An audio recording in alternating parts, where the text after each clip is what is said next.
اللہ تعالیٰ نے اپنے محبوب صلی اللہ علیہ وسلم کو سراپا رحمت بنا کر بھیجا۔ آپ صرف اپنوں کے لیے ہی رحمت نہیں تھے، آپ بیگانوں کے لیے، حتیٰ کہ کافروں کے لیے بھی آپ رحمت اور محبت کا پیغام لے کر آئے تھے۔ ایک دفعہ حاتم طائی جو کافر تھا اور آپ کا سخت دشمن تھا، ایک جنگ میں اس کی بیٹی گرفتار ہو کر نبی کریم علیہ السلام کی بارگاہ میں لائی گئی۔ اس وقت اس کے سر پر چادر نہیں تھی، سر ننگا تھا۔ جب آپ کی خدمت میں حاضر ہوئی تو نبی کریم علیہ السلام نے اندر سے ایک قیمتی شال منگوائی اور اس کے سر پر پہنائی۔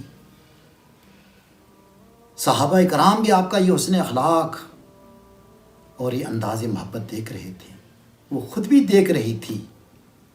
پھر نبی کریم علیہ السلام نے اس کی پردہ پوشی کے ساتھ ساتھ اس کے کھانے پینے کا اس کی شان کے مطابق، کیونکہ سردار کی بیٹی تھی، اہتمام کیا۔ اور پھر اسے پوچھا کہ اب تیری کیا رائے ہے؟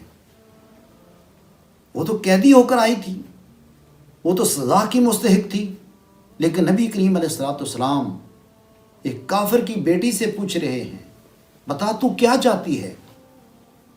عرض کی یا رسول اللہ، آپ اگر کرم فرما دیں، میں نے سنا ہے کہ آپ رحمت للعالمین ہیں، آپ اگر مجھے آزاد فرما دیں تو یہ آپ کی نوازش ہوگی۔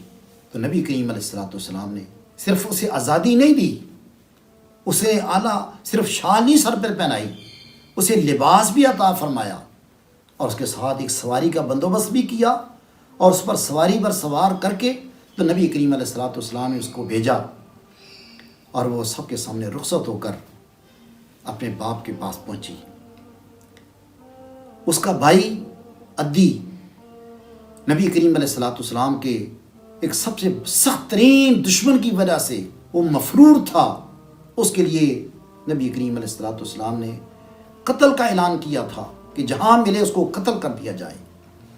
جب یہ گھر پہنچی، عدی نے اسے پوچھا، حیران ہو کر پوچھا کہ بہن تو واپس آ گئی؟ اس نے کہا میں صرف اس لیے آئی ہوں کہ تجھے پیغام دو، تجھے گھبرانے کی ضرورت نہیں، تجھے بھاگنے کی ضرورت نہیں، عدی جتنی جلدی ہو سکتا ہے تو بارگاہ رسالت میں پہنچ، میں تو صرف یہاں پہ پیغام دینے کے لیے آئی ہوں۔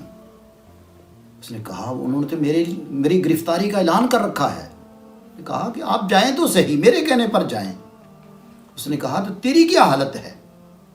اس نے عرض کی کہ بھائی میں تو مسلمان ادھر ہی ہو چکی تھی، آپ کا حسن اخلاق دیکھا اور میں مسلمان ادھر ہی ہو چکی تھی، میں نے اعلان صرف اس لیے نہیں کیا تاکہ میں پہلے تجھے لے کے چلوں۔ اب عدی بھی وہاں پہنچتا ہے۔ اب عدی جب پہنچا تو نبی کریم وہ کام رہا تھا، نبی کریم علیہ السلام کی بارگاہ اقدس کے اندر جو ہی حاضر ہوا، حضور مسکرائے اور مسکرا کے پوچھا عدی ابھی وقت نہیں آیا اسلام لانے کا؟ عدی نے عرض کی یا رسول اللہ میں تو اپنے گھر ہی مسلمان ہو چکا تھا، میری بہن نے جو آپ کے حسن اخلاق کا ذکر کیا میں اسی وقت کلمہ پڑھ لیا تھا، یہاں تو سب کے سامنے میں اعلان کرنے کے لیے حاضر ہوا ہوں۔ یہ تھا نبی کریم علیہ السلام کا حسن اخلاق کہ اپنے تو اپنے، بیگانے بھی حضور کے اخلاق کے گرویدہ تھے۔ آج ہمیں بھی ضرورت ہے کہ ہم بھی نبی کریم علیہ السلام کے حسن اخلاق کو اپنائیں، اسی میں ہماری دنیا اور آخرت کی نجات ہے۔ اقبال نے کہا تھا کہ محمد سے وفا تو نے، ہم تیرے ہیں، یہ جہاں چیز ہے کیا لوہ قلم تیرے ہیں۔